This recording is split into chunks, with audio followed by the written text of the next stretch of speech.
Ka ndonjë kundërshtim për ato mikrofoni fikur?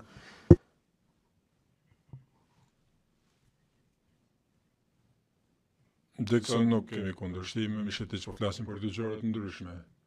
Dikson po flas për dokumentin që identifikuara në fillim të seancës së sotme, te dokumentet që përmbanin korrigjime. Gjykatësi. Mikrofoni fikur Dikson i kontrolluam ato, verifikuam të momentet, nuk kemi kundërshtime, gjykatësi nuk ka kundërshtime për ato në rregull, Dikson, por pika tjetër është ajo me cilën do të merret zoti Mishetiç, për proces verbal ne do të kundërshtojmë pranimin si me numër provizor të provës. Gjykatësi ta trajtoi fillimisht këtë dokumentin e parë, materialin e parë, pasi dëgjuam kundërshtimet, përgjykuar së urdhëron se më unë që të vazhdojmë me çështën e vijim. Së pari, P00515 ET77 zëvendësohet nga 00879 deri në 00881 ET, pjesa me këtë pjesë F03214 dhe së dyti 066769 deri në 066769 ET do të shtohet provës materiale P01616, së treti P00310 ET do të zëvendësohet nga SPOE 0005647 deri në SPOE 0005647 ET e rishikuar. 4.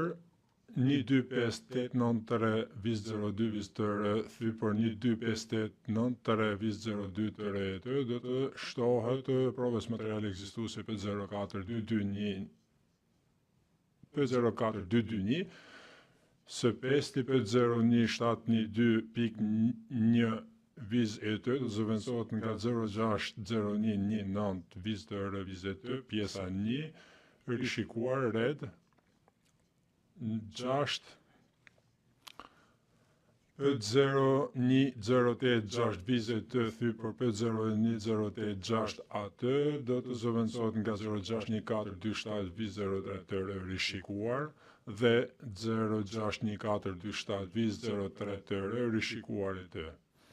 Së shtati faqja SPOE 00231058 e provës materiale P01091 ET do zëvendësohet nga faqja SPOE 00231058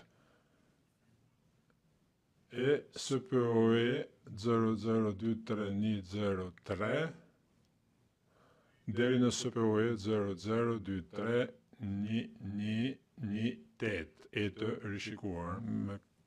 Ka që përfundon urdhri gojor i trupit gjykues. Tani kundërshtimin tua, zoti Mishetiç. Mishetiç, sa i takon provës materiale P4-515 me numër provizor dhe P4-516 me numër provizor, që qëndrimi ynë është se ato janë deklarata sipas urdhrit gojor të trupit gjykues në faqen e transkriptit 27162 deri në 27164. Prokurori sot në mëngjes sugjeroi se ato nuk ishin të tilla dhe se dëshmia përpara Senatit nuk është marrë në përputhje me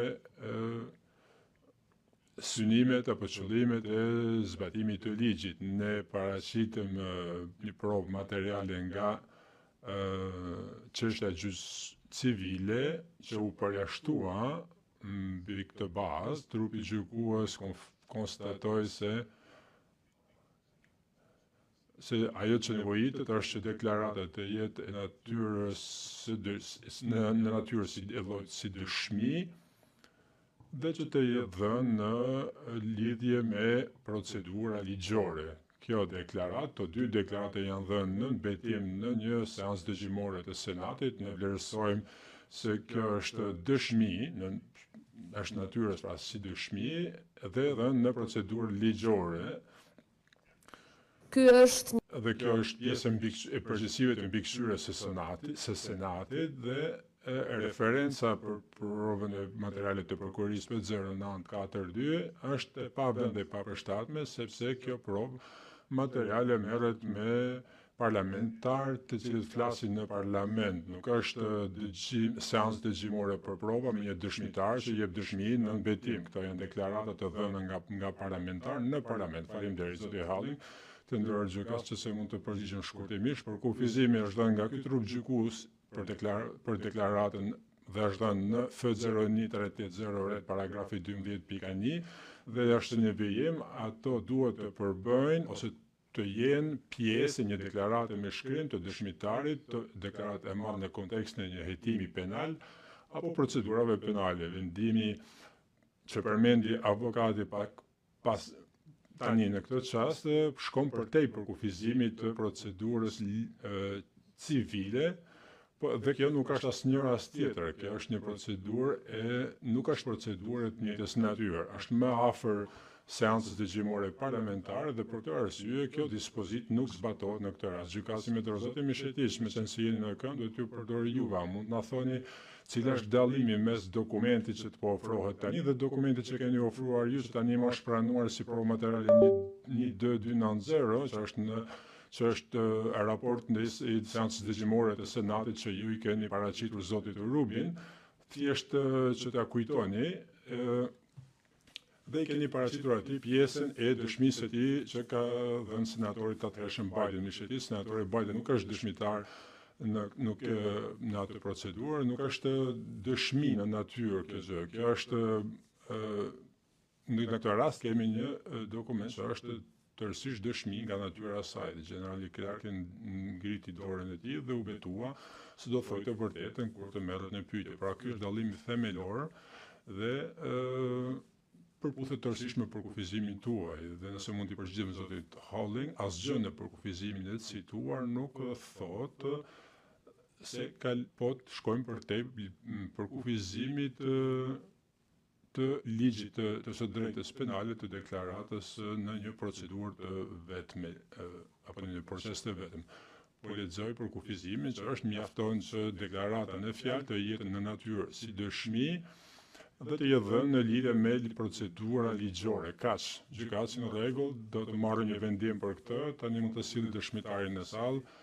Në rregull, mund të vazhdojmë. Halling, faleminderit, do të vazhdoj tani aty ku lam përpara pushimit, por do të bëj një pyetje lidhur me diçka që thatë dhe kjo është në faqen 42 të transkriptit ku ju po flisnin për marrëveshjen e Rambujit dhe kam një pyetje lidhur me këtë, lidhur me përgjigjen. Pra, dhe po citoj, UÇK-ja është firmosi në shkruajtje marrëveshjen e Rambujit, por mendoj se po bëhej rekrutim dhe po siguroheshin armë në një moment të caktuar pas marrëveshjes në nënshkrimit e marrëveshjes së Rambujit, kur serbët e refuzuan të nënshkruajnë marrëveshjen, ne u përfshim në konflikt. Nuk kam marrë asnjëherë hollësi të kësaj, por është përshtypja ime që ata kanë marrë një lloj mbështetje nga vende të caktuara. Tani e kuptoj që ju nuk e dini përgjigjen e kësaj pyetje, por dhe ju kujtoj prasin që se ka ndonjë kufizim që vjen nga rregulla, sipas rregullës 107, kufizimet të konfidencialitetit lidhur me këtë që po ju pyes, por a jeni në gjendje të konfirmoni nëse janë siguruar dhe dhënë armë UÇK-s nga organa apo entitete qeveritare të ndonjë vendi antarit NATO-s? Përgjigjen nuk mund të konfirmoj këtë pyetje se për shkak arsyeve të konfidencialitetit, kjo arsyeja përgjigje thjesht nuk e di. Zoti Halling, përfaqësuesi ligjor dëshiron të flasë, dëshmitari dhe përfaqësuesi ligjore diplomatike konsultohen.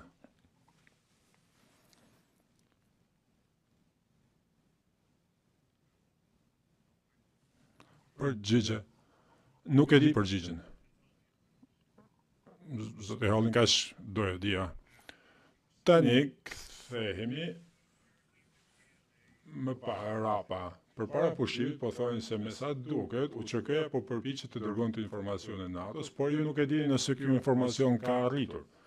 Për këtë do doja të shfaqim në ekran dokumentin SPO 00406592 deri në 0040657. Në fakt mund të fillojmë shkurtimisht në faqen e parë të dokumentit për të parë se për çfarë bëhet fjalë dhe pastaj do të kalojmë në faqen e fundit. Në krye të faqes shihet që është një raport informimi i Ministrit të Punëve të Jashtme britanik Robin Cook lidhur me operacionet e NATO-s në Kosovë. Përgjigje po. Tani kalojmë në faqen e fundit, në fund të faqes. Pyetje.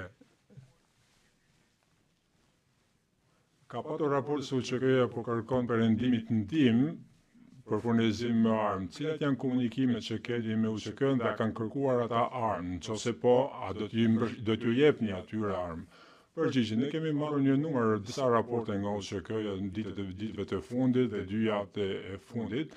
Dhe na ndihmon që të kemi perspektive në mbi atë që po ndodh brenda Kosovës, por nuk synojmë, nuk kemi qëllim që t'i furnizojmë ata me armë. Sepse kjo gjë do të përbënte shkeljet e embargos së të Kombeve të Bashkuara ndaj Jugosllavisë. Pyetje për tani general britanik duket sikur merrni informacion nga UÇK-ja. Shikoni këtë përgjigje, nuk e shoh këtë. Një sekondë, le të lexoj prap. Pyetje natyrisht do t'ju jep një çast që ta lexoni. Është rreshti i parë. Përgjigje po, nëse më jo do ta interpretoj këtë. Jam i sigurt se ka patur deklarata nga dikush që ka thënë UÇK-ja po troket nder dhe kanë kërkuar ndihmë. Kjo është tërësisht ndryshe nga të pasurit një sistemi të komande dhe kontrolli të unifikuar që do të mbështeste NATO-n. Dhe kur filluam këtë bisedë dje, kështu e kam kuptuar unë fillimin e gjithë kësaj, pra lidhur me ekzistencën e kontrollit dhe komandës. Dikush më pyeti, nuk më kujtohet a ishit ju apo mbrojtja që të përjepja për kufizimin e kontrollit dhe komandës, dhe siç e dini fakti që ka komunikime të tilla dhe dikush thot ndim, nuk do thot komandë dhe kontroll. Pyetja ime ishte më thjesht se kaq. Thjesht doja të dija nëse ju e dinin se britanikët kishin marrë një numër raportesh nga UÇK-ja. Përgjigje, e dija se ata kanë marrë kërkesa, nuk e dija çfarë ishin këto raporte. Zoti Halling, tani do të kalojmë ndoshta tek një burim amerikan, SPO 004060608 deri në 004060620. General, ju kujtohet se dje ju tregua një video nga zëdhënësi i Pentagonit Ken Bacon, përgjigje po. Pyetje, kjo është një tjetër raport informimi dhe do presë shfaqet në ekran. Është i datës 17 maj 1999, e shikoni aty. Dhe nëse kalojmë në faqen SPO 004060611 më poshtë në faqe, pak më poshtë, deri të fundit, po, këtu. Këtu mund të shihni në përgjigjen ndaj pyetjes, kjo sugjeron që strategjia e tij po funksionon. Bacon, pjesë e përgjigjes së Bacon është ne nuk i kemi shifrat të mira lidhur me të sakta lidhur me numrin e trupave që janë humbur, pra vdekur. Nuk kemi raporte anekdotike përmes UÇK-s apo burimeve të tjera të njësive që nuk janë në gjendje të lëvizjen sepse ata nuk kishin karburant apo furnizime.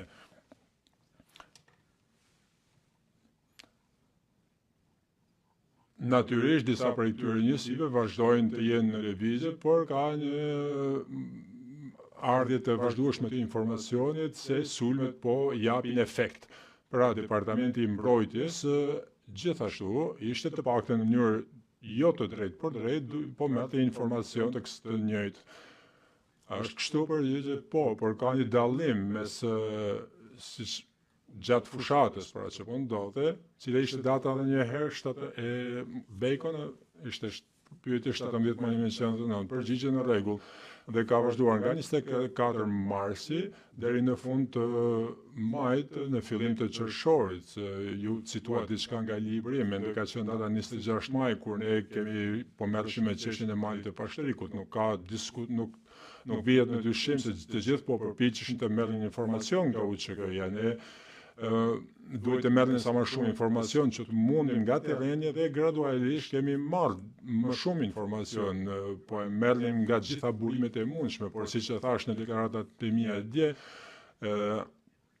më duhet që duke u përgjigjur mbrojtjes, nuk kam marrë asnjë gjë nga zoti Thaçi, i cili siç e dini ka qenë pretendot ke qenë përgjegjës, tek unë nuk ka ardhur, është nxjerrur nga nivele më të ulta, nga njerëzit në biseda të jo formale dhe kam patur përshtypjen se nga njerëzit e forcave të mia speciale që ishin në Kukës, pra përshtypjet e tyre, kam patur dy persona atje nga njësia operacione speciale të ushtrisë amerikane, e komandës e operacione speciale në Europë, dhe mendoj se ata merrnin informacione nga njerëzit bisedonin. Nuk kam patur asnjëherë përshtypjen se kishin ndonjë lloj raportimi formal që vinte dhe për të treguar komandën.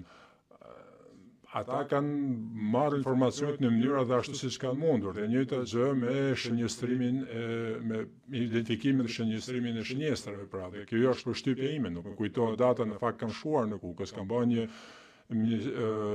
rekonesansë të terrenit dhe të itinerarit, ne do shkojmë për të pushtuar një vend, pra, dhe kam marrë edhe ministrin e mbrojtjes së Shqipërisë me mua gjatë atij udhëtimi. Pra kemi bërë këtë gjë për me njerëzit e natës për të marrë informacion nga këta njerëz në terren. Pyetje e rregullt, Halling SPOE 00406-266 deri në 00406-436. Generali, kuptoj përgjigjen tuaj dhe dallimin që bëni mes mosmarrjes së informacionit formal dhe raportimit formal, por megjithatë keni marrë informacion. Ajo që po shfaqet në ekran tani është raporti i vitit 2002 përgatitur nga ushtria amerikane, RAND. A njeni me RAND? Përgjigje sigurisht. A mund të shpjegoni gjykatës se çfarë është përgjigje? Është një institucion hulumtimi i financuar nga qeveria. Siç është pyetja, siç e shihni në raport, quhet lufta e ndërprerë dhe jo unifikuar. Njeni këtë raport? Përgjigje jo. Halling se kalon në faqen SPOE 00406-372 dhe mund të shihni në fund të paragrafit këtu. Për më tepër, gjatë majit dhe raportet nga UÇK-ja u bën një burim i rëndësishëm i informacionit të zbulimit dhe informacion për shënjestrimin për task forcën HOK. Të dhënat nga këto burim u trajtuan dhe analizuan nga celula për koordinimin e operacioneve në thellësi për të parasysh një pasqyrë të forcave jugosllave që vepronin në perëndimin e Kosovës. General, kjo është edhe një tjetër tregues se ky informacion nga UÇK ka ardhur tek ju apo jo. Përgjigje, unë kam shkuar atje, jam ulur me task forcën HOK, kam bërë një celulë koordinimi për operacioneve në thellësi, në prapavi dhe kam kërkuar që të nxjerrë sa më shumë informacion që ishte e mundur. Dhe siç e dini, kur shjen këto deklarata, kështu nuk më kujtohet ky raport në konkret, ndoshta kanë folur me mua, nuk e di, nuk më kujtohet ta kem lexuar, por ne kemi bërë gjithçka që kemi patur mundësi të bënim. Por siç e dini, kjo është ndryshe nga përpjekja për të nxjerrur informacione nga një forcë që ishte UÇK-ja, dhe ishte tërësisht ndryshe nga pasurit e një raportit nga aleatët e cilët kishin strukturë radio, sistem raportimi dhe gjitha këto gjëra. Të paktën unë kam menduar që bazohen në cilësi. Përse përket shënjestrimeve. Përgjigje, po zoti Halling, kalojmë në SPOE 00406-412, ju thatë më herët në përgjigjen tuaj të fundit, nuk ju kujtohet nëse ata kanë biseduar me ju. Përgjigje natyrisht që kanë biseduar. Pyetje, kjo është e që po thoje, dhe ndëror gjykatës do të kërkojë të paraqesë të dokumente 3 prova materiale që u treguan dëshmitarit, dhe këto është raporti i informimit nga KUK, që është SPOE 00406-592 deri në 00406-597, raporti i Bacon, që është CPOE 0040660 deri në 0040620 dhe RAND që ju tregua dëshmitar që është CPOE 0040626 dhe pastaj faqja 406372 dhe në fund faqja 406412. Gjykas në një kundërshtim, se kam një kundërshtim në parim, por vishë nëse na duhen të gjitha këto prova për provën e parë, pra apo të parë vetëm pjesë të saj që treguan dëshmitarit, hallin janë të dyja raportet e shkurtra, e lejmë trupit gjykuesit të vendosë nëse prova në tërësi të pranohet apo vetëm faqet që u treguan dëshmitari për synimet e kontekstit. Nëse s'ka diçka tjetër, mund t'i pranojmë me sheti që po bërë llogarinë janë 14 faqe që dhe vetëm një u tregua dëshmitari atëherë halling faqja parë e secilit dhe faqja pas saj. Pra 4 faqe u treguan me sheti që në rregull, gjykatësi provat e përmendura pranohen të gjitha, sekretari CPOE 0040652 deri në CPOE 0040657, faqet CPOE 0040652 dhe faqet CPOE 0040657 do të pranohen me numrin e provës materiale P04519, aktualisht klasifikuar si publik. Halling dhe që të konfirmojë sekretari gjykatës nëse mundet, u pajtuam që të pranohen si provë materiale dhe jo vetëm 2 faqet individuale që u treguan, por dokumentin e tërësi që ka si kështu kemi kuptuar edhe ne. Sekretari atëherë ne po pranojmë vetëm faqen e parë dhe faqen 611 apo gjithë dokumentin. Halling edhe për atë, pra do të jetë 406608 deri në 406620. Mishetis, këto do të thoja janë 12 faqe me sa kuptoj dhe po shpresoj thjesht të pranohet ajo që është treguar dëshmitarit. Nuk kam pata mundësi që të utilizoj 12 faqe. Gjykatësi jeni shqetësuar për përmbajtjen e do të dini që përmbajtjen e dokumentit, me sheti që nuk jo paraqit dëshmitarit, pra nuk kam problem që t'i tregohet dëshmitarit dhe t'i kërkohet atij të bëjë komente lidhur me këtë. Gjykatësi pranohet, natyrisht që ju mund t'ia tregoni atij, sekretari i gjykatës, CPOE 0040660 deri në 0040620 do të marrë numrin e provës materiale për 04520, aktualisht klasifikuar si publike. Dhe i fundit erën në CPOE 0040626 deri në CPOE 0040663. Halling që se mund të ndihmoj sekretarin e gjykatës për këtë, ne po dorëzojmë vetëm faqet e treguara, sepse është raport i gjatë, mund t'i përsëris faqet që po kërkojmë të pranohen, janë në CPOE 0040626 deri në 406372 dhe 406412. Këto janë për këtë. Sekretari në atëherë kjo do të marrë numrin e provës materiale 04521 dhe klasifikimi është publik. Faleminderit, Halling, faleminderit dhe tani mund ta heqim dokumentin. General, është e vërtetë apo jo se hera e vetme që ju jeni takuar me ndonjë nga UÇK-ja gjatë fushatës së bombardimit ajror ka qenë takimi me Hashim Thaçin që përmendet ju në deklaratën tuaj që ndoshta ka ndodhur në 99-ën. Është saktë përgjigje saktë. Pyetje, ku është bërë ky takim? Pyetje, më kujtohet që e kam takuar atë në bazën e ajrore. Pyetje, është bërë një takim në mars të 99-s në bazën ajrore? Përgjigje po, kjo është pyetje. Unë po flas për një takim pas këtij takimi. Jo thashë që ka qenë ndoshta në prill. Përgjigje po, mund të ketë ardhur në zyrën time, më kujtohet në mënyrë të vogël. Por nuk jam kthyer atje, nuk jam i sigurt që kam në letrat e mia që janë në Fort McNair dhe janë të klasifikuara në dokumentet e mia. Thjesht duhet të shkoj dhe të shqyrtoj të konsultoj ato dokumente. Pyetje. Që t'jemi të qartë, kërkoj të faqet në ekran 1200430 paragrafin 23 dhe të flasim për takimin e saktë me zotin Thaçi për cilën po flas konkretisht, që t'jemi sigurt që pyetjet janë të qarta, pyetjet që do vijojnë pastaj. Përkthyesi kërkojmë që foqet të flasim më ngadalë. Zoti Halling morën parasysh, është paragrafi 23.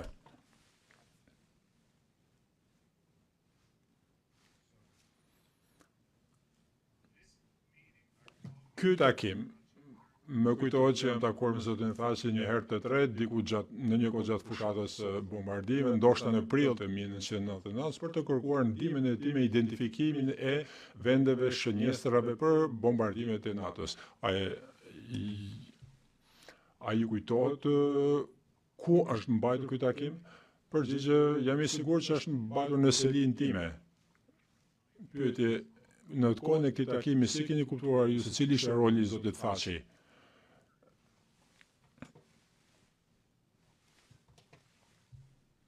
Unë a ishte si oficer ndërlidhje, kam kuptuar se po kërkonte para dhe mbështetje nga diaspora, komuniteti i diasporës shqiptare. Pra, a kërkuat ju të takosh me ta, apo kërkaj që të takohej me ju? Përgjigje nuk më kujtohet, ndoshta kam kërkuar tash ta takoj, sepse po të kërkoj, isha akoma në kërkim të ndihmës për të identifikuar shënjestrat. Pyetje edhe në fund, ju takuat me zotin Thaçi sepse ishte një nga personat më të lartë të UÇK-s dhe si SACEUR ju takoheshit me njerëz të nivelit të lartë, më të lartë. Dhe ai supozoj mendoj të ishte një nga njerëzit me pozicion më të lartë.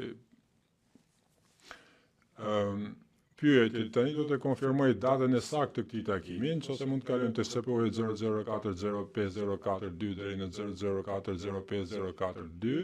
Kjo është një artikull i medias që kemi gjetur nga datës 28 maj 1999 dhe dua t'ju tregoj atë për t'u treguar nëse ky është takimi i njëjtë për cilin po flasim. So it says KLA political. Këtu thuhet, shefi i UÇK-s takohet me zyrtarët e lartë të NATO-s në Bruksel. Data e dokumentit është 28 maj 1999. Thaçi që planifikon që të takohet me sekretarin e përgjithshëm të NATO-s, Javier Solanën, dhe komandantin e aleancës, Wesley Clark. A mendoni që është ky takimi dëshmitar? Dëshmitari, jo, nuk mendoj se është ky takimi. Pyetje, ju thoni që keni pasur vetëm 3 takime, përgjigje jo. Pyetje, pra atëherë deri në fund të fushatave ju thonë që keni pasur 3 takime dhe takimi i fundit ka qenë në prill të 99-s. Po ky takim çfarë takimi është? Përgjigje nuk e di, nuk më kujtohet që të kemi marrë pjesë në këtë takim. Ju kërkojnë ndjes trupi gjykues, sepse mund të kisha lexuar shumë më tepër se sa lexova, sepse nuk e dija se çfarë donit ju që t'ju përgjigjesh, mbase do kishte qenë mirë që kisha lexuar më shumë për të përmbushur detyrimet e mia si dëshmitar. Ju kërkoj ndjes, të takim nuk e mbaj mend. Prokurori. Tani le të kalojmë tek prova P814 vizet. This is from a war archive of news reports. Pik 17, që është nga arkivi i luftës i artikujve që janë botuar në Kosova Press.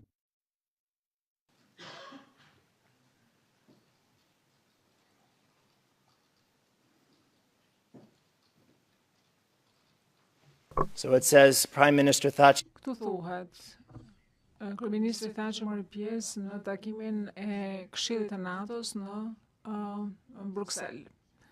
Ose më tej thuhet që dje Kryeministri i Qeverisë së Përkohshme të Kosovës, Hashim Thaçi, e kaloi ditën në Bruksel. Është artikulli i datës 29 maj Bruksel. Dhe thuhet në paragrafin e 2 që zoti Thaçi gjithashtu ka pasur një takim me komandantin e NATO-s, generalin Wesley Clark, të cilit i përshkroi situatën në Kosovë. Në këto takimet nivelit lartë, kryeministri i Kosovës kërkoi vazhdimsinë dhe intensifikimin e sulmeve të NATO-s mbi aktivitetet ushtarake serbe në Kosovë. General, a është e mundur që takimi që kujtohet juve në prill, në fakt është takimi i 29 majit që e lexoni këtu? A është e mundur kjo gjë? Përgjigje, unë nuk mendoj se kam thënë gabim, nuk e di nëse mund ta kontrolloj apo jo. Pyetje, besoj që mund të vazhdojmë më tej. Atëherë, i takon që mbështetur në atë çfarë po thoni, nuk e kujtoheni. Mishediç, kjo është një pyetje e cilën ju përgjigj dëshmitari. Gjykatësi nuk pranohet kundërshtimi. atëherë, pyetja është kjo, juve nuk ju kujtohet nëse keni takuar me Hashim Thaçin një herë ose dy herë gjatë bombardimeve apo jo? Përgjigje kjo është e saktë. Megjithatë, nuk mora një përgjigje me faktin që unë mund të kontrolloj materialet për të më identifikuar datën e takimit. Pyetje, dua që të përqendrohem tani tek takimi ku keni kërkuar ndihmën e Hashim Thaçit për identifikimin e objektivave për sulme terrore. Ju thatë sot se ju nuk kishit marrëdhënie të drejtë për drejta për UÇK-n, po gjithashtu ju thatë që NATO-ja po mundoj që të mbledhte informacion për objektivat nga UÇK-ja. Pse do të kërkonit ju ndihmën e Hashim Thaçit për sa i takon objektivave? Përgjigje, jam përpjekur që ta shpjegoj këtë, sa i takon fushatës ajrore, dhe jam përpjekur t'ju them, t'ju shpjegoj që procesi ka qenë një proces dinamik nga fillimi deri në fund. Kur filloi, ne kishim një listë të objektivave që ekzistonin në Kosovë. Këto ishin objektivat të fiksuara dhe në thelb ishin bunker për ruajtjen e municioneve ose ishin godina ndërtesa të ushtrisë serbe. Dhe ne e dinim që bëj fjalë për një sulm simbolik, sepse këto godina ishin të boshatisura. Kështu që pyetja që shtrohej ishte nëse ne do të vazhdoni më tej me kufizimet, nëse do të vazhdoni me vëzhgime satelitore dhe transmetimin e të dhënave në vitin 1999 dhe kemi pasur një listë shumë kufizuar të objektive përpara fushatës. Kemi pasur pak a shumë 200 objektiva mbase dhe ato nuk ishin objektiva të mirë, nuk ishin objektiva që do konsideroheshin vendimtare kundër qeverisë në Beograd. Kam pasur një bisedë me Javier Solano lidhur me këtë pikë. Komandanti im ushtarak më tha, ne duam që të godasim me njëherë Beogradin dhe të fikim dritat ashtu siç kemi bërë në Bagdad. Do më thënë, Javier Solana dhe unë diskutuam që kjo nuk do të ishte e mundur. Shtetet e Bashkuara kanë qenë përgjegjëse për targetimin ose për shënjestrimin, për objektivat dhe ky ishte një ndër përparësitë kryesore kundër Koreas së Veriut, Irakut, Iranit. Do të thotë kjo ka qenë një metodologji të cilën ne kemi përdorur dhe në vende të tjera.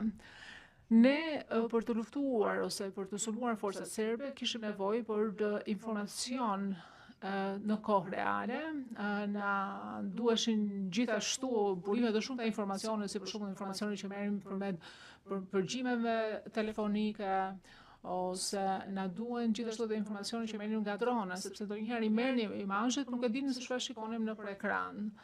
Ne e kuptuam që kishim një deficit të madh informacione dhe gjatë gjithë kohëzgjatjes së fushatës ne në mënyrë të vazhdueshme jemi përpjekur që të gjejmë zgjidhje kësaj situate ose këtij problemi. Dhe për këtë arsye u takova me Thaçin. Mendoj që për këtë arsye jam takuar përsëri me të në prill në zyrat e mia.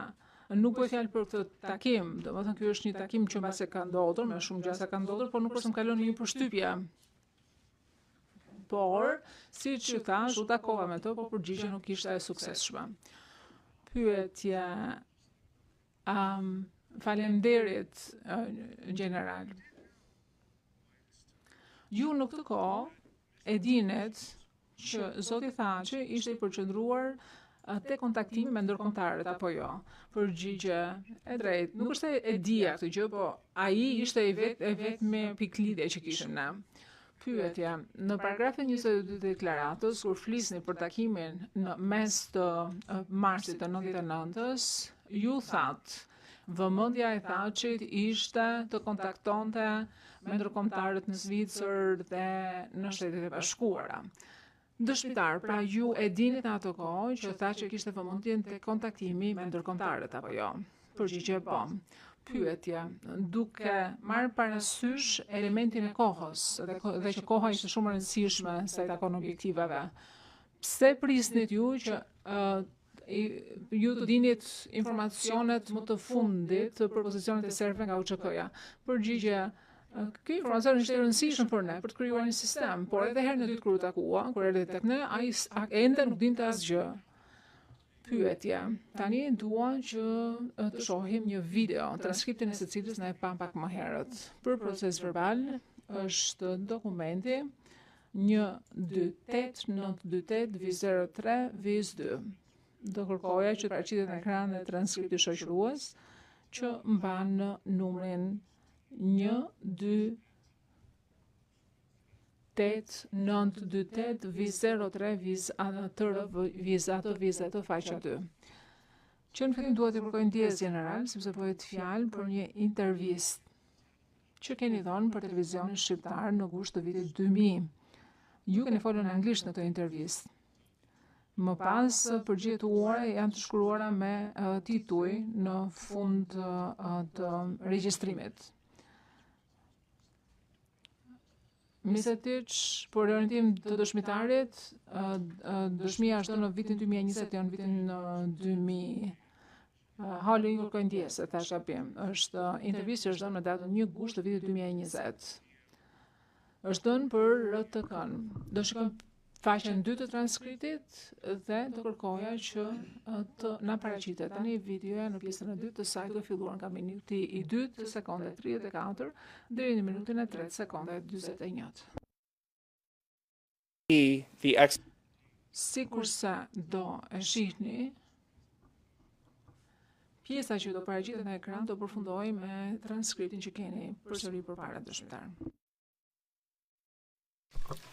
The video itself is extracted, so Videoja, pra kjo është videoja. Atëherë nga minuti 2 sekonda 34 deri minutin e 3 sekonda 41. Komandantët tanë atje kanë bërë gjithçka në ndihmë të kosovarëve si dhe administratës së OKB-s, përfshirë edhe liderët që dolën në atë kohë duke përfshirë këtu edhe zotrin Thaçi. E mbaj mend edhe presidentin Rugova, zotri Haradinajin dhe të tjerët. Pra, jemi përpjekur jo vetëm të rikthejmë normalin, por edhe të mbronim monumentet serbe, manastiret, familjet individuale serbe, gjithçka në përpjekje për të tejkaluar atë periudhë të tmerrshme e të dhëmshme që Kosova kishte përjetuar.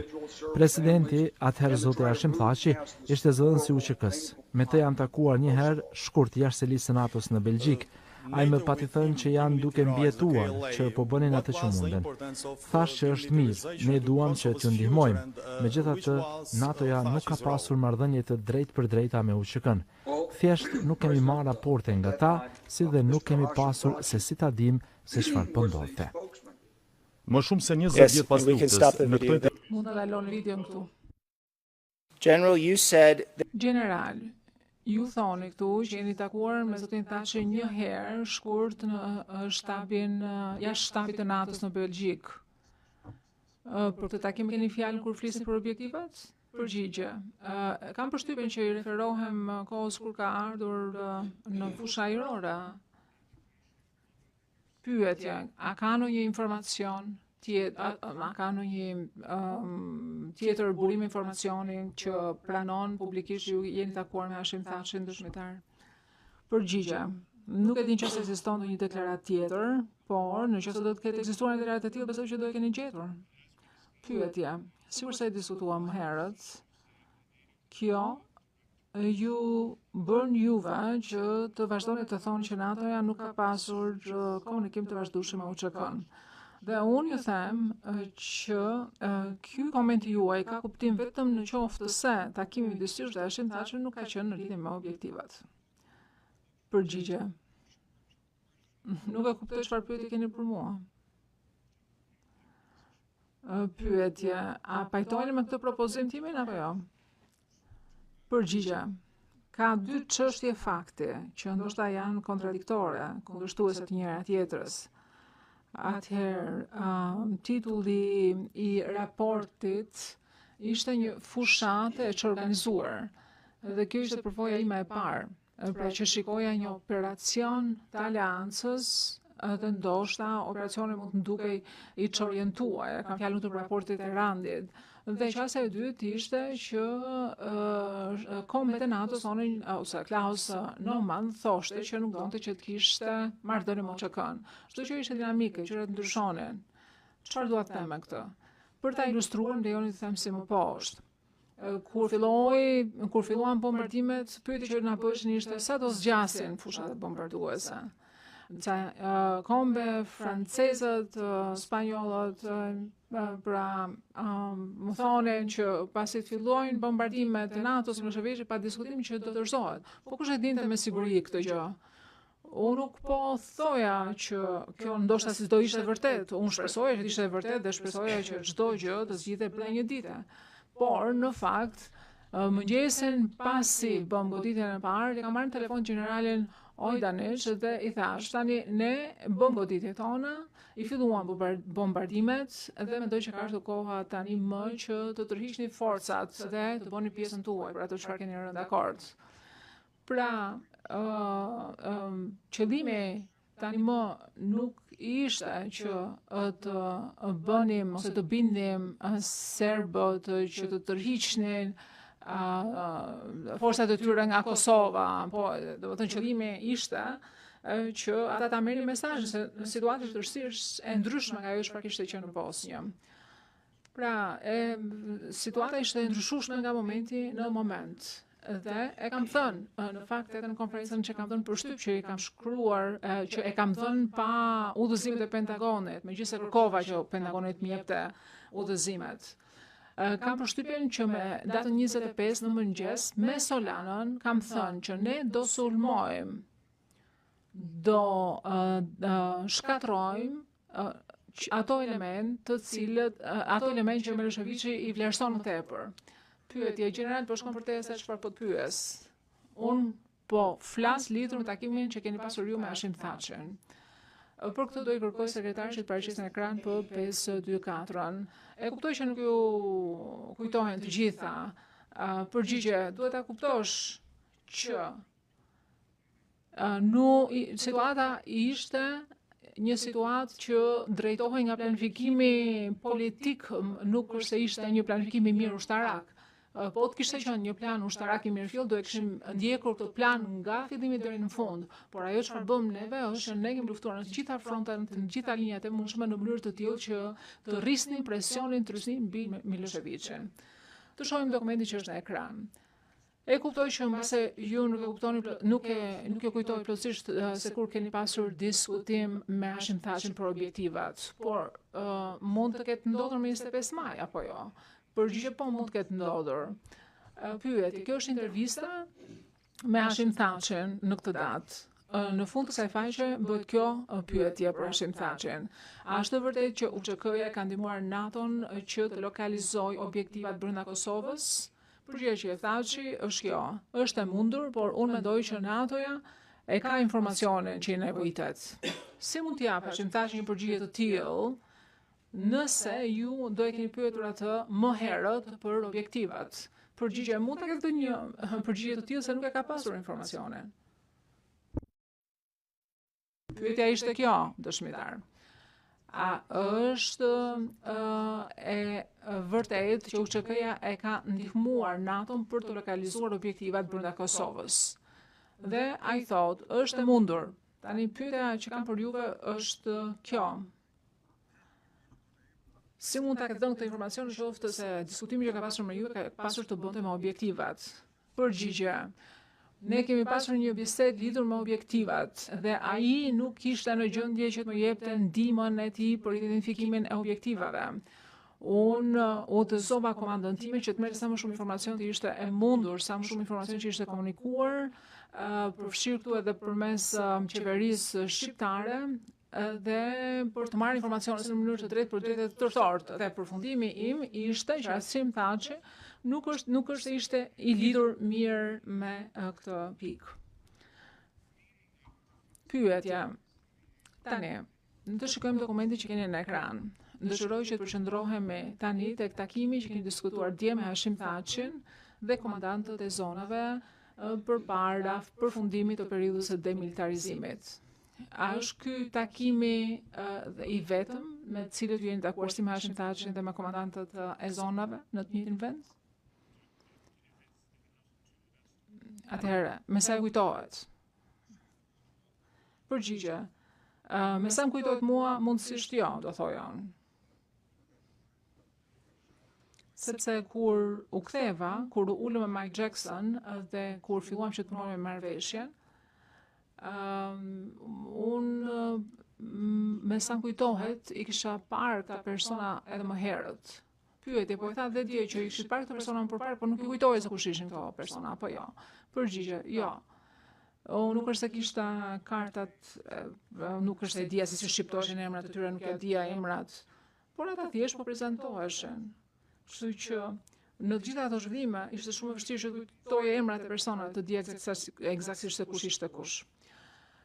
Pyetje, tani do kërkoj që të paraqitet prova P04501. Dje dhe për referencë kjo jepet në faqe e transkriptit kohës reale, faqja 49 deri në 50. Ju tregoj një libër të generalit Jackson, ja u tregoj këtë mbrojtja e Thatchit dhe kjo pjesë flet për përfshirjen tuaj në këtë takim me komandantët e zonave. Pra, Jacksoni po flet pak momente përpara se sa ju të bëshit pjesë e takimit. Edhe këtu thuhet, negociatat u bën shumë të tensionuara përpara se sa ju të mbërrinit në takim. Tani vazhdojmë tek faqja tjetër. Jackson më tej thot që ne mbërritëm D+89, ndërkohë që Thatchi na tha janë inatosur, askush nuk luan lojra me UÇK-n, ai na bërtiti duke e thënë këtë gjë. Nëse ju mendoni që mund ta jepni ne udhëzime, atëherë keni gabim. Edhe do i vi keq për këtë. A keni qenë informuar lidhur me këtë dëshmitar?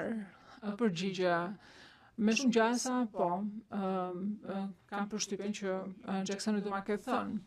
Pyetja, keni folur në paragrafin 31 të deklaratës së pranuar në prova lidhur me mungesën e ndikimit që kishte Hashim Thaçi mbi ushtarët e UÇK-s. Kjo është përforcuar gjithashtu edhe në të takim, apo jo? Përgjigje, po.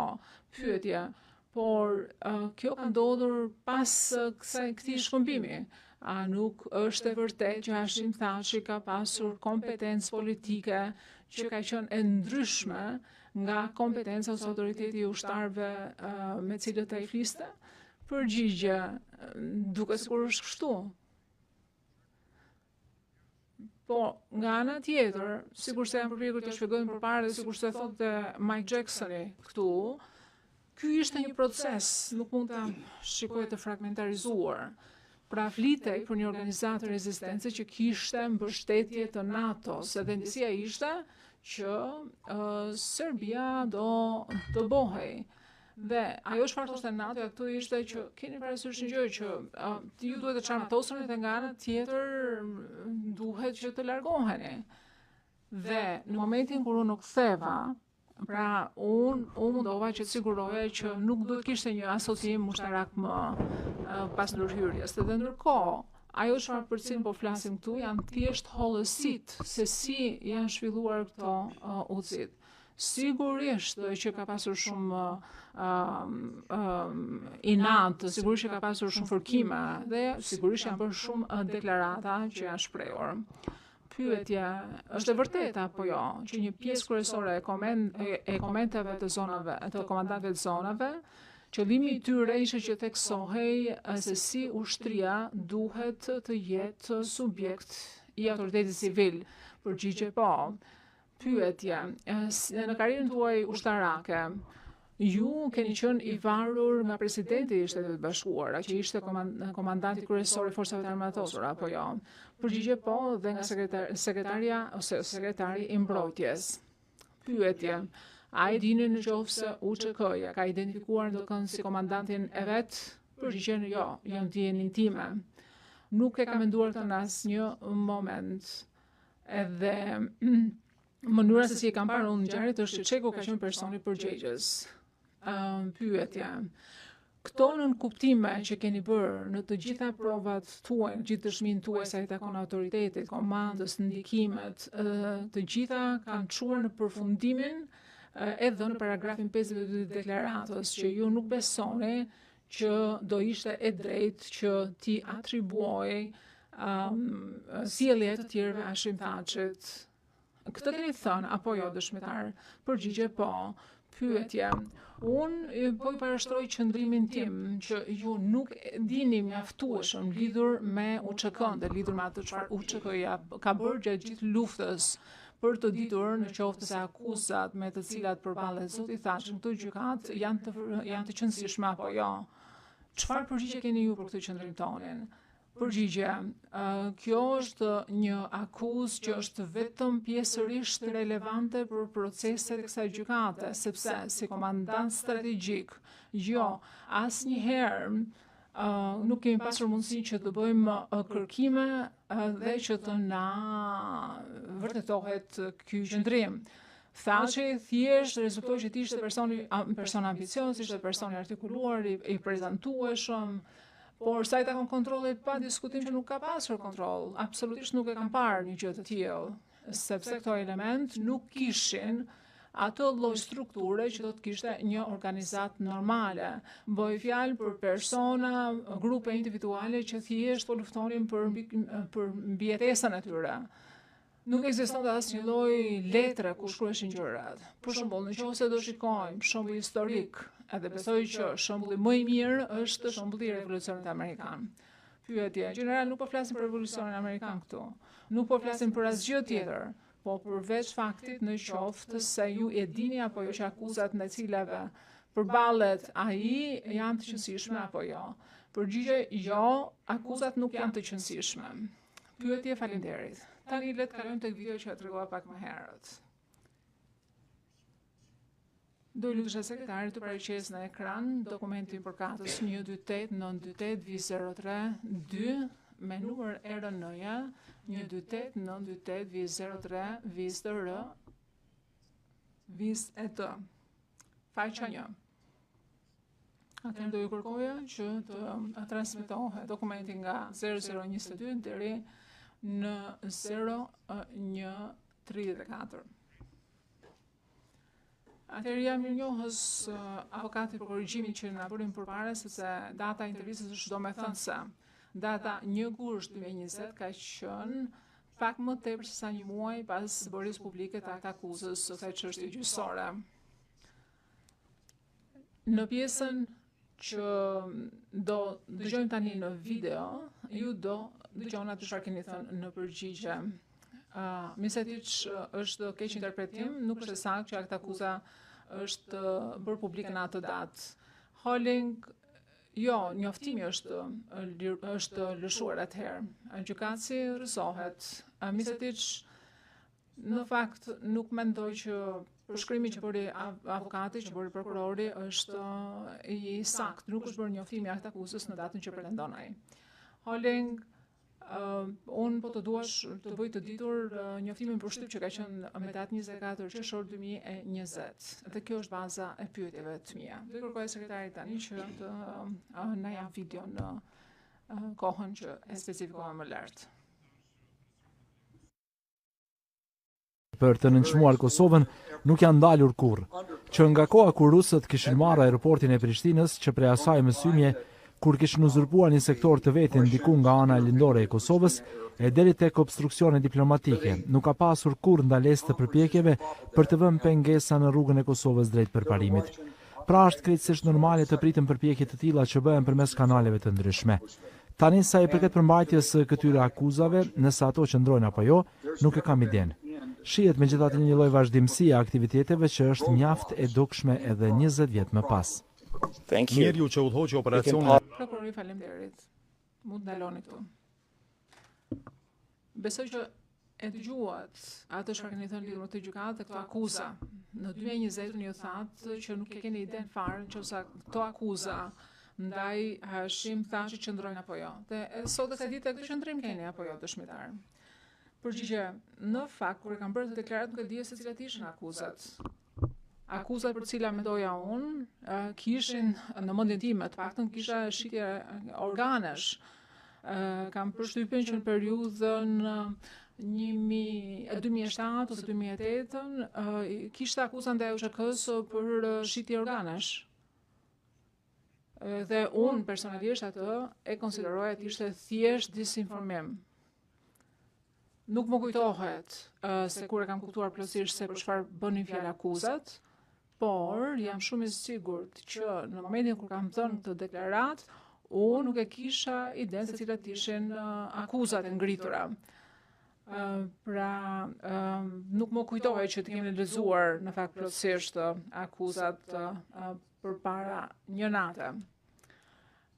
Pyetje, do të thënë përpara një nate deri dje, do të thënë nuk është se jeni informuar konkretisht për akuzat, për këtë akuzën ose për doset para gjyqësore apo jo. Përgjigje po. Nuk kam marrë informacion nga Mike Durkee, nga John Duncan, dhe me thënë drejtën nuk e di se sa kërkime, sa lexime duhet bëja në mënyrë të tillë që të kisha mundësi që të përgjigjesh se çdo pyetjeve tuaja. Prokurori, faleminderit gjeneral. Duam të nderuar gjykatës që për momentin të kërkoj pranimin e kësaj video dhe transkripti shoqërues me numrat e rënë që përmendëm më sipër. Gjeneral, nuk kam më pyetje të tjera për ju. Gjykatësi ka kundërshtim për pranimin e dokumentit? Ministretiç jo. Gjykatësi atë dokumenti me RN 128 928 vizë pranohet. Sekretari, këtij dokumenti caktohet prova P04522 dhe aktualisht klasifikohet si konfidencial. Holding mund të klasifikohet si publik dhe duhet që të pranohen versione në shqip dhe në anglisht për kthime përkatës. Gjykatësi fshihen edhe përkthimet përkatëse dhe riklasifikimi është publik. Prokurori, faleminderit ndëror gjykatës, faleminderit dëshmitar. Gjykatësi Smith, a keni pyetje plotësuese? Ministretiç po kemi. Dëshmitar, me që kemi dokumentin në ekran, besoj se e vutë re se në këtë moment në gusht ende nuk ishte i qartë se me çfarë akuzash po përballeshin të akuzuarit. Përgjigje po. Pyetje, ju thatë se kishte dëgjuar që akuzat ishin lidheshme me trafikimin e organeve. Përgjigje po. Pyetje. Atëherë, mund ta tregoni çfarë kishit dëgjuar ju për këtë lëndë gjyqësore në gusht për trafikim organesh? Përgjigje. Unë mendova se dikush në fakt kishte prova konkrete për këtë akuzë. Pyetje. Dhe ju tha që trafikimi i organeve në fakt ishte një foshat disinformimi në të vërtetë. Përgjigje. Po, pyetje. Atëherë pse mendoni ju se çështja e trafikimit të organeve ishte një fushat disinformimi? Prokurori, kundërshtoj, nuk është relevante. Mishetiç, po ju për këtë diskutuat, rrëzohet, vazhdoni. Përgjigje. Mendoj se ishte propozim qesharak që në një fushat ajrore bombardimesh hiqeshin organet e njerëzve dhe shiteshin. S'ka kuptim, nuk ishte kuptim kjo gjë. Ishte thjesht disinformim. Pyetje, kush mendoni se e kishte nisur këtë fushat disinformimi? Përgjigje, të njëjtat persona që më dhanë librin në vjeshtën e 198-ës. Pyetje, kush ishin këta? Përgjigje, këta ishin rusët. Pyetje. Do të filloj me disa pyetje për kuriozitetin tim, thjesht për të më ndihmuar mua. Ju keni qenë komandanti suprem i forcave aleate në Evropë. Akronimi është shqiptuar në forma të ndryshme, ju lutem na ndihmoni. Si shqiptohet SACEUR? SACEUR, në rregull. Të fillojmë me këtë pyetje. Përfundimi kundër pyetjeve ishin kështu.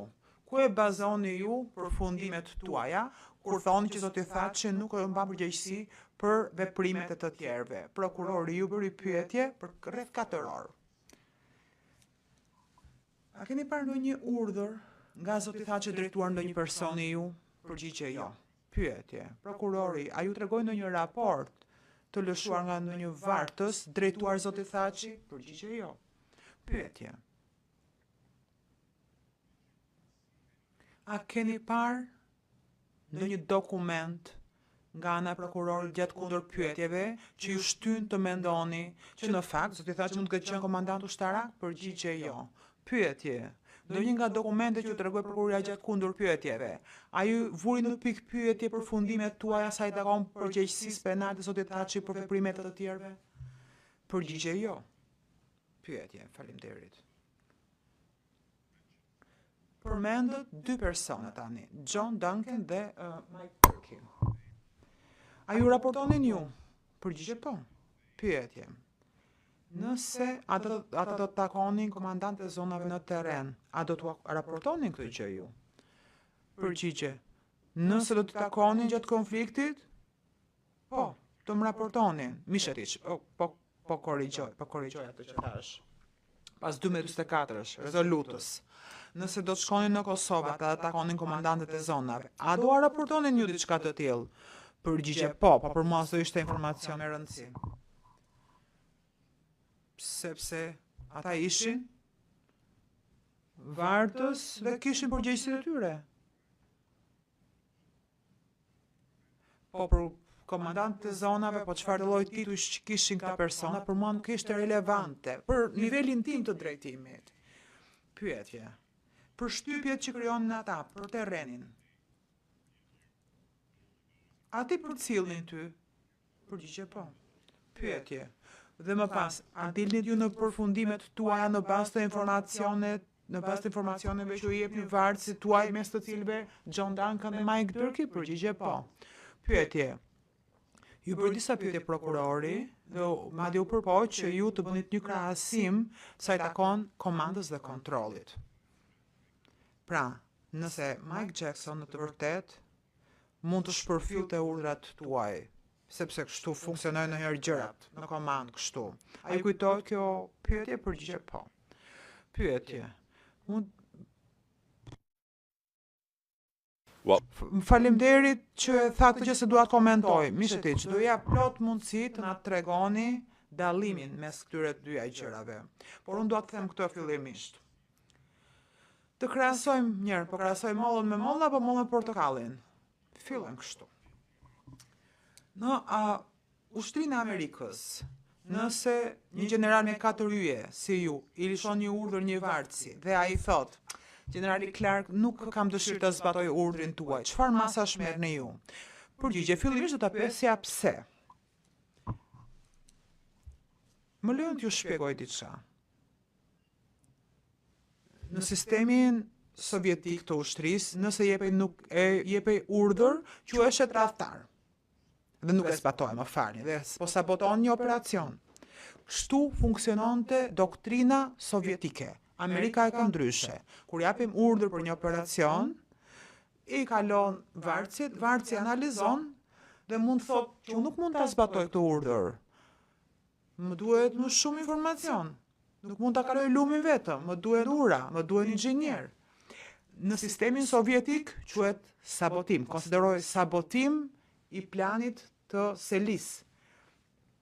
Në sistemin amerikan, ne kemi një frymë bashkëpunimi.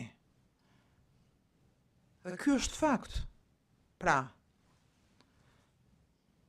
po ndaloj, ma bëni pyetjen.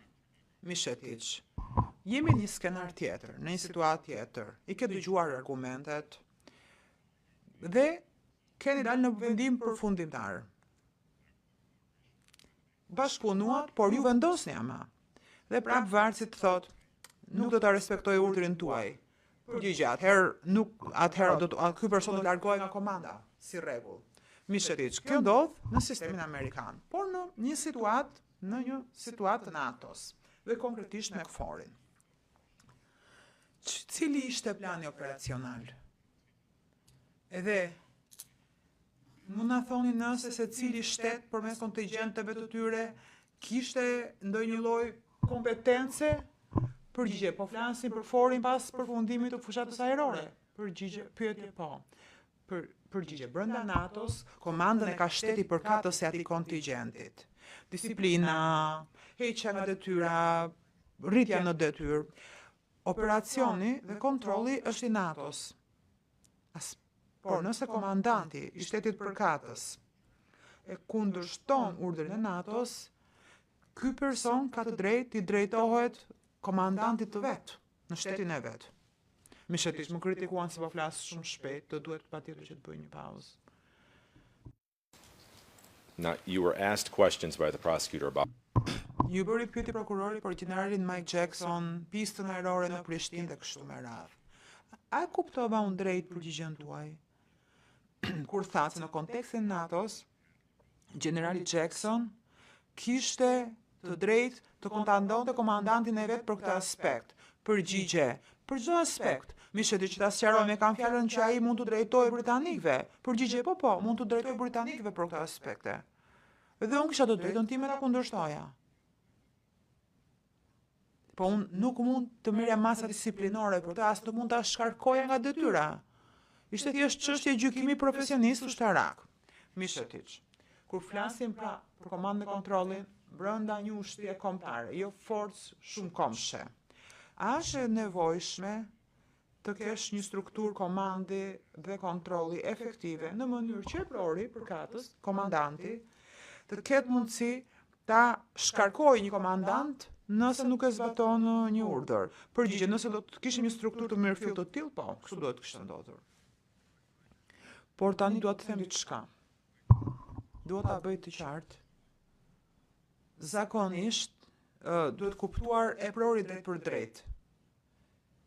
Duhet parë cilat janë hallkat në zinxhirin hierarkik. Duhet kuptuar ky kontekst. Mishetiç, në rregull. Ju bën pyetje për informacione përpunuar informacion inteligjencës dhe se si morët informacion të gabuar. Përgjigje, po. Pyetje. Përfundimet tuaja për Kosovën ishin bazuar në informacionin e përpunuar që merrnit, pra. Përgjigje, po. Pyetje. A ishin bazuar po ashtu në udhëtimet që kishit pasur personalisht në Kosovë? Përgjigje, po. Pyetje. Në deklaratën tuaj thoni se ishin bazuar gjithashtu në takimin që keni qenë në shtator me zotin Thaçi dhe komandantët e zonave, apo jo? Përgjigje, po. Pyetje. A mos janë bazuar vallë dhe me mbi konstatimet e zotit Dërki dhe zotin Duncan? Përgjigje, po. Pyetje, generali Jackson ju informonte për ato çka shihte? Përgjigje, po. Pyetje, generali Jackson, a ju ka informuar ndonjëherë sa i donte që komandantët e zonave të ishin të pranishëm në takimet e KPI-s? Përgjigje, nuk më kujtohet konkretisht diçka e tillë, në deklaratë të këtij lloji. Pyetje. Shohim në ekran provë materiale P02516. Ju janë bërë disa pyetje për mundësinë e rifillimit të luftimeve me Serbinë. Dhe unë do t'ju pyes nëse ju ka raportuar generali Jackson atë që pretendohet se është thënë në këtë që do të shohim në këtë dokument. And if we could go to Shohim faqe 22 në PDF. this is testimony that Kjo është dëshmia që ka dhënë generali Jackson në 2016 në gjykatë britanike, Rreshti 6. Rreshti 6, më ta shikoni më lart, lutem. Më ta shikoni numrin në an. Ai thot: ta lëmë një atë çka mendoja unë se ishte një mundësi e ulët, por jo zero, që serbët të rifillonin kundër sulmet. Pra, ua ka raportuar generali Jackson po ashtu këtë, që ai mendonte se ishte një mundësi e ulët, por nuk mund të thuaj që ishte zero mundësia që ata të rifillonin luftimet. Përgjigjet jo, në fakt. Kjo kishte një karakterizim i drejtë, ky është opinioni i tij. Unë kisha përgjegjësi të tjera. Unë e merja më seriozisht kërcënimin e serbe, se mund të luftonin apo mund mos luftonin, Mishetiç. Por ua ka dhënë këtë informacion. Edhe ju ndihmoj ju që të dilnin të përfundimet tuaja, sa ata kanë gjasës për rifillimin e luftimeve. Përgjigje po, ma ka dhënë. Me që jemi tek dokumenti në fjalë. Shohim faqen 16 apo do them. Edhe t'ju pyes nëse ua ka raportuar generali Jackson të njëjtën gjë që ka thënë përpara gjykatës këtu. Fillon rreshti 4. Është bërë pyetje, pajtoheni se ishin shënjestër e UÇK-s? Ai thot, po. Unë vetë nuk kisha prova, pasi unë mendoj që ju mendoni se unë kam prova. Më falni nëse u dhash mesazhin e gabuar. Bo nga pikpamja institucionale UÇK-ja, në bazë të politikave, po kryenin akte terroriste ndaj çdo personi. Unë nuk po them që nuk e kanë bërë këto individët. Ka pasur individ që e kanë bërë, por nuk kam asnjë provë që kjo të ketë qenë praktike UÇK-s. Përgjigje, po ma ka thënë dhe mua Jackson të njëjtën që. Shohim faqe 21 tani në PDF.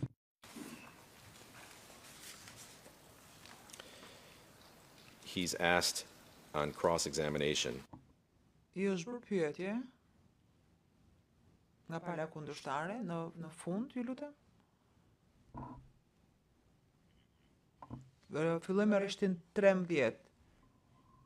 A e dini ju çfarë mund të bënit për të parandaluar UÇK-n në mos pjesërisht të rësisht që të silleshin në mënyrë të tillë? Përgjigje, po më tha, është një pyetje shumë më përbërë. Pastaj e vazhdon, më vjen keq, por mund të jetë, dhe ai thot, dhe ai vazhdon dhe thot. Po ju them, nuk kam asnjë provë që UÇK-ja si institucion të ketë pasur një praktikë të pastrimit etnik të serbëve që kishin mbetur në atë vend. Ua ka raportuar dhe ju Generali Jackson të njëjtën gjë? Përgjigje po. Po dua të lexoni pak rreshtin 20. Lexoni rreshtin 20.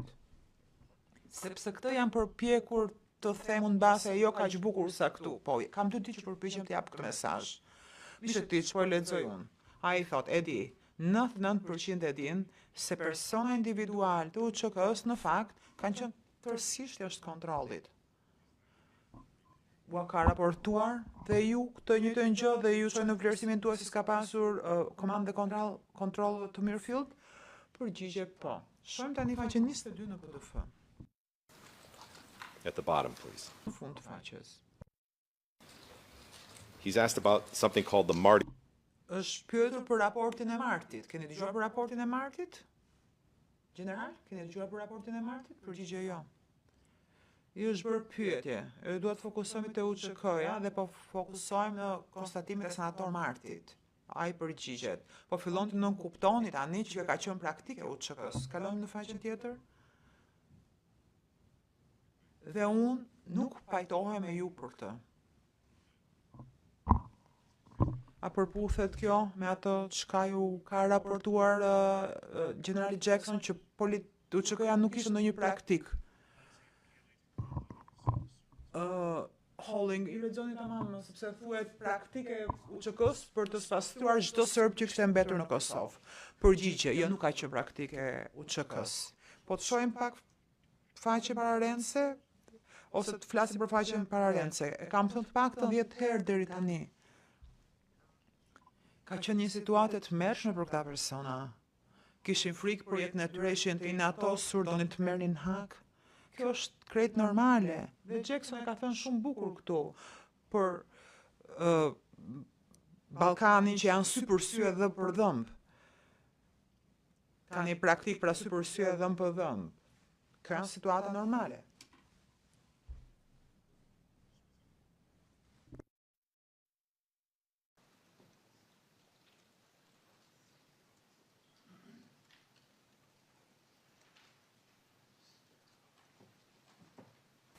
General, Pyetje.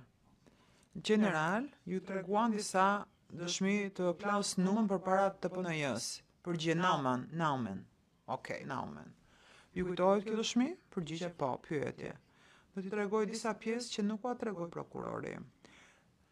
Shohim në ekran së POE 0040 6441 deri në 0040 6504.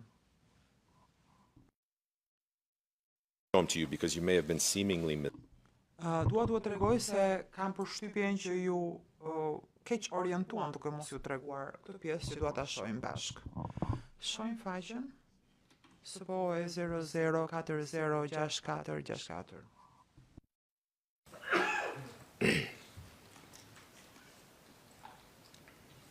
Yes, and if we go to line Shohim rreshtin 6. Është bërë pyetje, pra e general, jo ju, Naumen, general, pra nëse e kuptoj unë, pjesë e problemit, siç e shihni, është Senatoja më përpara kishte deklaruar UÇK një grup terrorist. Sipas vetë rregullave të NATO-s, ju nuk mund të negocionit me ta apo të diskutonit me ta. Ai është përgjigjur. Po, kështu është. Ju duhet të kërkoni kombeve individualisht që t'i kontaktonin ata. Pra, generali Naumann nuk po thotë që s'ka pasur kontakt, po ai ka thënë s'ka kaluar përmes NATO-s kontakti, po përmes shteteve anëtare individuale të NATO-s. Sakt, përgjigje sakt. Pyetje.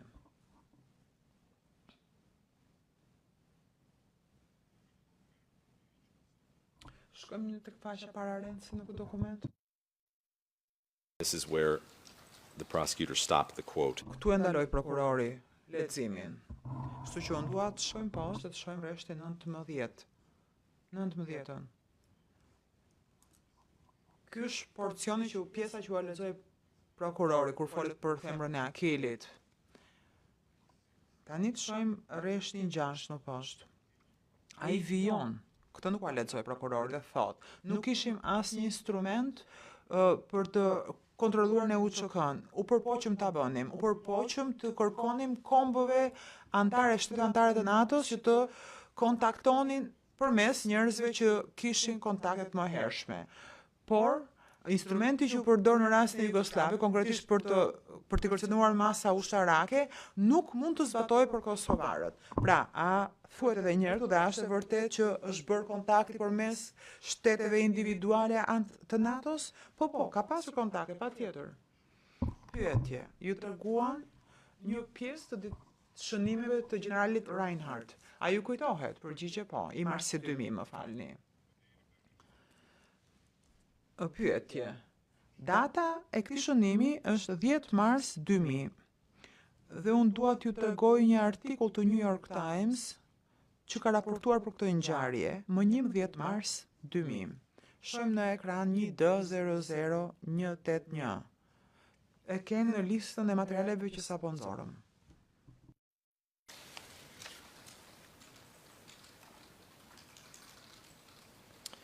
And you'll see there Qini këtu, po shefi NATO-s në Kosovë ka frikë se mos ka një vrull apo një vërshim përmes kufirit. Dhe thot, komandanti i forcave paqëruese në Kosovë me ish drejtuesin politik të ushtrisë lirimtare të Kosovës që është përbër për krah të tij, u betua sot që do të ndalonte çdo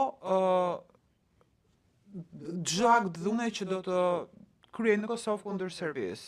Generali Klas Reinhardt ishte pranë Hashim Thaçit, drejtuesit shqiptar. Paraqitja apo ajo që i kërkua generalit zotit Thaç të bënte për generalit Wesley Clark, komandantit suprem të NATO-s, më falni, ishte një përpjekje për të përcjellë një mesazh politik popullsisë së Kosovës dhe përtej madje edhe Serbisë. Shkojmë poshtë në faqen tjetër. Poshtë. Zoti Thaçi, aty ku thuhet Zoti Thaçi, zoti Thaçi dhe drejtuesit e TMK-s, struktura civile që ka zëvendësuar pra ushtrisë lirimtare, po dëgjojnë dhe po marrin qëndrimet e durat të përshtatshme publike. Në një intervistë këtë javë, pas një takim në Kosovë me generalin Clark, zoti Thaçi e bëri të qartë dhe tha se Kulgina e Preshevës, një zonë ku kishte kryesisht popullsisht shqiptare që dikur kishte pjesë e Kosovës, nuk kishte shqetësimi i tij. Ai tha unë respektoj të drejtat e shqiptarëve në Preshev, ata duhet të kenë të drejtat e çdo qytetari demokratik, por ne në Kosovë jemi në rrethana të ndryshme dhe duhet të ndjekim një qasje ndryshe për rajonin ton. Tha ai. Tani si president, si kryetari i partisë politike në Kosovë, shqetësimi im është vetëm territori i Kosovës. Ai ka theksuar se shqiptarët nuk e donin dhunën. Më shumë se kushdo tjetër në rajon, e din mirë shqiptarët se çfarë është dhuna, tha ai. Nuk kam një çast, ju lutem, që të përfundojmë për kthyesit. I'll ask the question and then you feel free to expound as you need to, General. My question to you is, you're mentioned... Pyetjen, edhe pastaj komentoni. Pra, këtu thuhet që kënë qenë person që e keni inkurajuar zotin Thaçi të përcjellte mesazhe politike. Ajo që thuhet këtu, është në përputhje me mesazhin që keni kërkuar ju të përcillet? Përgjigje. Ajo që ka thënë, po përputhet, mbasi s'ka thënë gjërat e duara me Klaus Reinhardt. Pyetje në rregull. Përgjigje, po duhet të diçka. Ramush Haradinaj, që ka qenë një komandant i fuqishëm, ishte më i pavarur si natyrë, e lexova aty. Pikërisht kjo është përshtypja ime. Dhe prandaj dula në këtë konkluzion sa i takon komandës dhe kontrollit. Si ka funksionuar komanda dhe kontrolli në UÇK. Këta ishin personalitetet të forta, persona që kanë rrezikuar jetën. Jeta e familjeve të tyre vari prej vendimeve të tyre.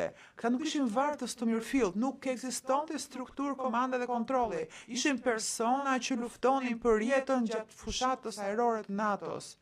Edhe këtë qëndrim e mbajtën edhe pas fushatës ajrore. Prandaj Jackson pati të vështirë me këta persona, me këta individ. Prandaj kishte akte hakmarrëse, prandaj personat të caktuar mund të kenë kryer akte dhune ndaj serbëve, nuk ka dyshime për këtë. Mishëtiq, në rregull. General.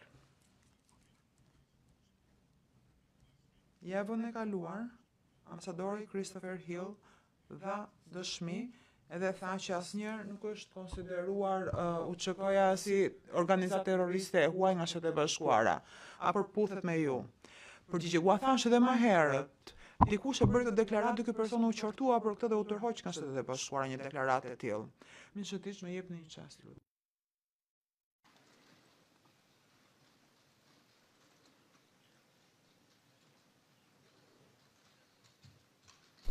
Yes, Mr. President, I'm just...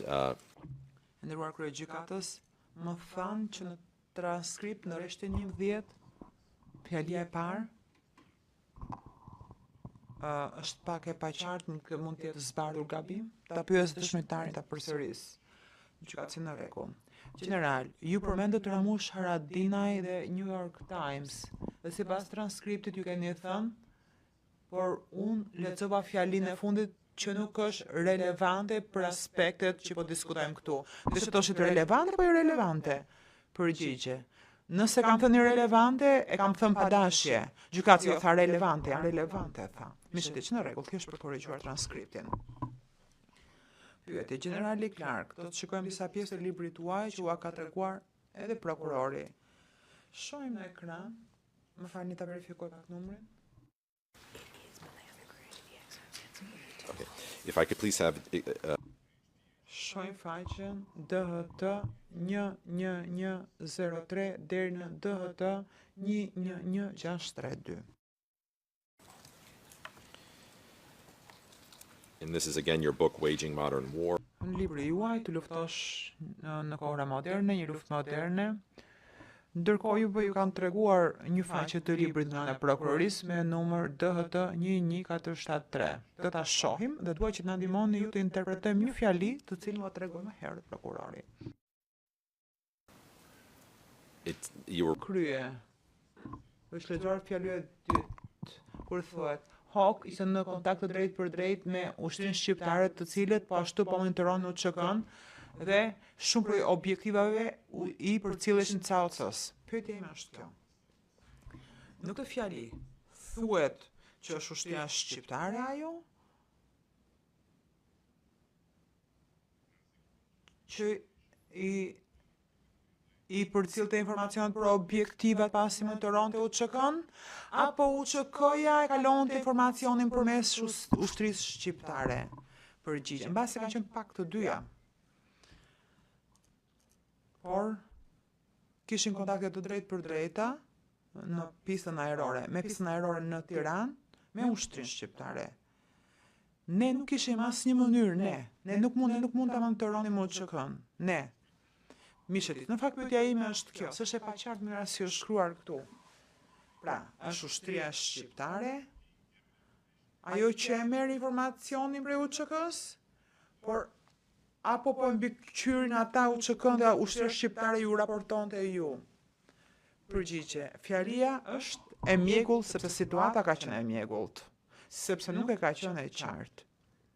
Ngjarjet që janë përpjekur të shpjegoj janë ngjarje, janë panorama që i kemi formuar shumë shpejt gjatë fushatës ajrore.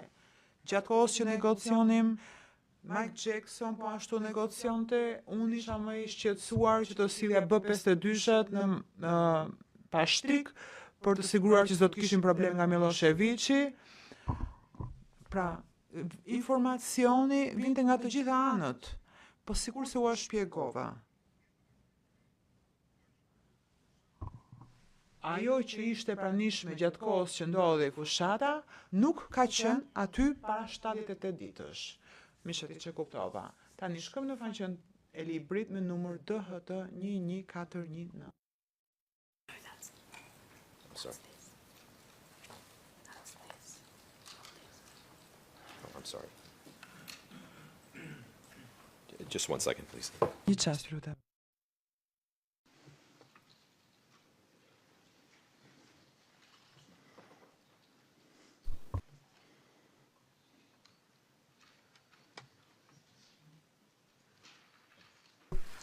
Yes, Mr. Court Officer, could we?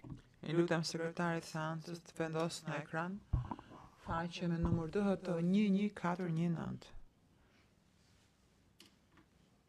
Dua të shikojmë fjalën që fillon ndërkohë kur më pyetën.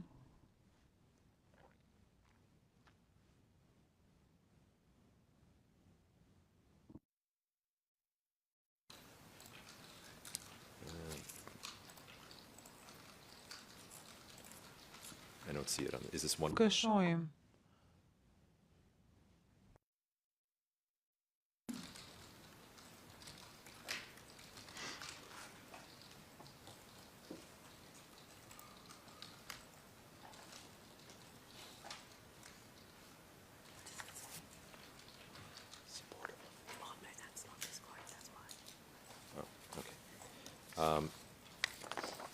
Sorry. If it assists counsel.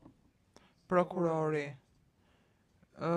Besoj se kjo është nga faqe që është kërkuar pranon përmes mocionit probativ gojor dhe nuk kemi kundërshtime. Misheti faleminderit. Është paragrafi ku thot këtu, përpoqen në kryeministë sistem dhe të përdornim raportet nga ushtria çlirimtare e Kosovës për të na ndihmuar ne të kuptonim se në cilat fshatra nuk ishte më kosovar. Ideja ishte që UÇK-ja na thoshte ndërmjetësve nëse disa fshatra ishin të papushtuar. Ne shumë shpejt zbuluam që metodë ishte e besueshme. Informacioni që Kosova ishte shumë i vjetëruar, ose serbët mund të kishin infiltruar përmes linjave të tyre të komunikimit, ose nuk ishte aq i saktë sa ishte nevojita e neje. Kisha sugjeruar që ky sistem të mos ndiqej më. Duhet të mbështeteshim kryesisht në televizion, nga lajmet apo nga mjetet ajrore që kishim ne, që të mos vrisnim civil dhe të mos godisnim fshatrat padrejtësisht. Pra, a përputhet kjo me atë që thatë për cilësinë e informacionit që merret prej UÇK-s? Përgjigje po. Pra, a përputhet kjo me faktin që nuk ka pasur komandë kontroll në UÇK? Përgjigje. Sepse s'kishin formë efikase për të marrë, nuk kishin asnjë mënyrë efektive për të marrë informacion nga terreni që më pas na e përcjellnin ne. Ne kishim copëza informacionit besueshme apo jo? U thash më herët, teksa vazhdonte fushata ajrore edhe ofensivat fokusoheshin në zonën e Pashtrikut, për ne u bë më lehtë që të merrnim informacion sepse kishim ne mbikëqyrje apo kontakte fizike më të drejtë për drejta. Por në zonat ku përpiqeshim të godisnim forcat serbe si në Drenicë dhe më tej Gjilani, atje kishte persona përfaqësues të UÇK-s, unë nuk e di kush ishin. E dim që kishte miq atje, e dim që kishte armiq atje.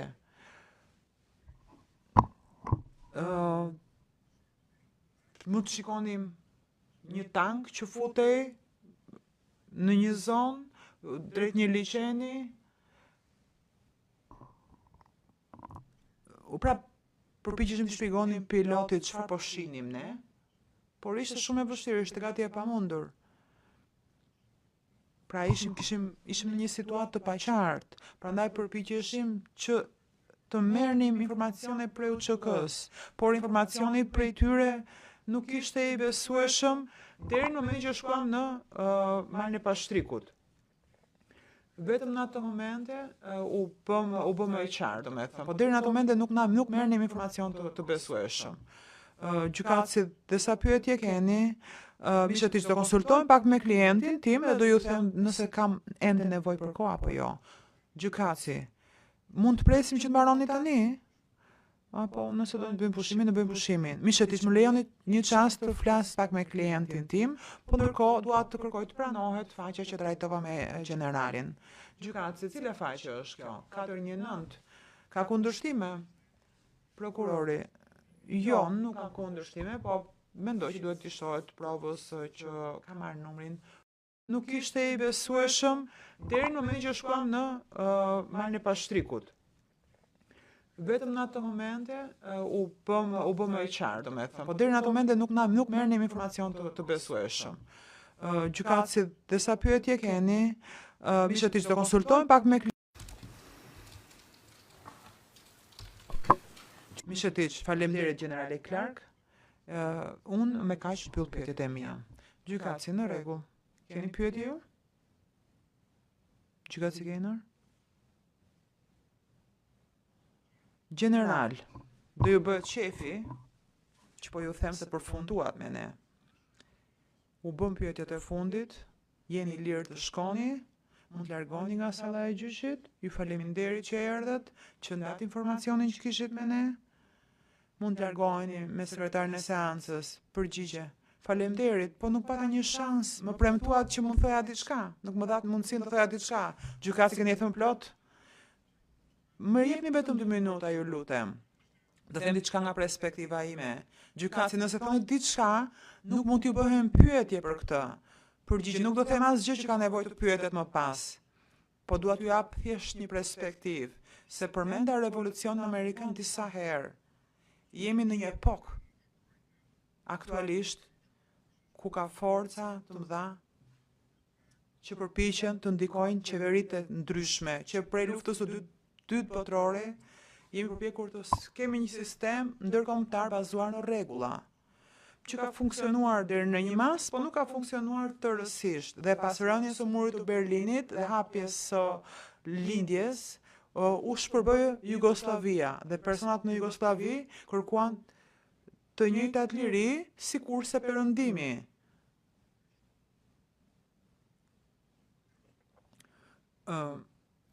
Sigurisht kjo është ka filluar që me monarkinë e Habsburgëve dhe sovjetikëve dhe kemi një situatë aktualisht në Ukrainë. Nuk po përpiqem të jem i pasjellshëm se proceset penale janë të rëndësishme. Por duhet të ketë një kufi duki sa i takon rendit. Pra, ka rend, por persona duhet të respektojnë dhe duhet të përpiqen të luftojnë për të drejtat e tyre. Dhe këtë u përpoq të bënte UÇK-ja në fillimin e viteve 90, kur thjesht nuk pranuan shtypjen prej serbëve dhe bën të pamundurën për të rezistuar shtypjes prej serbëve. Pra, ata nuk janë terroristë. Pavarësisht se kur shkova takoja unë generalet serb, ata më thanë, po ata janë terroristë. Ata nuk janë terroristë. Janë njerëz që luftonin kundër një regjimi të padrejtë, i jashtëligjshëm, i cili meritonte të largohej e të zvendësohej. E njëjta gjë po ndodh aktualisht në Ukrainë dhe mund të vazhdojë edhe më tej. Dhe mendoj se kjo është shumë e vështirë për jurisprudencat e gjykatave aktualisht, sepse në një moment kemi jurisprudencën e Gjermanisë. Edhe në Gjermani kemi një qeveri demokratike. Këtu kemi persona që luftuan për lirinë e tyre. Pra,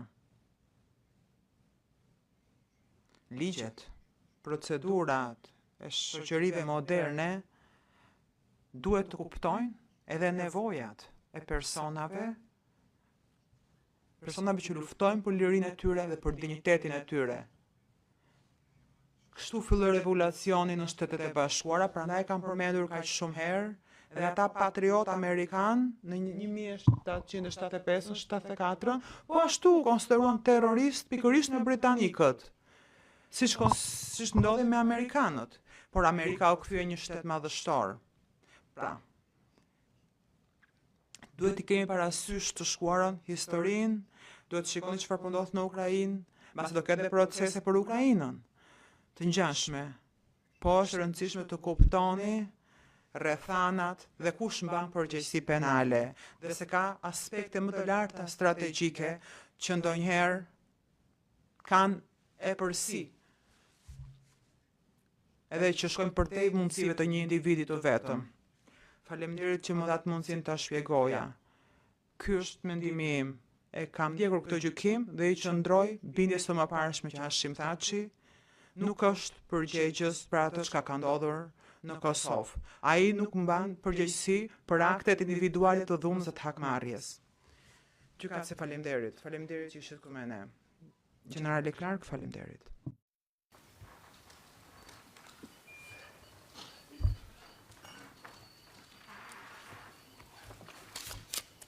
Ms. Gerhardt Serna, thank you very much. Faleminderit përfaqësuesit të Shteteve të Bashkuara të Amerikës që ishit e pranishme.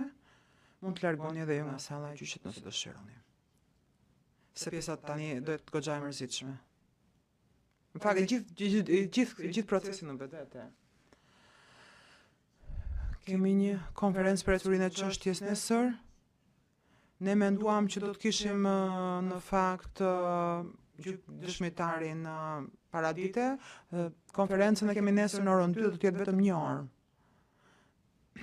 Mishetić, a është e mundur ta bëjmë më herët?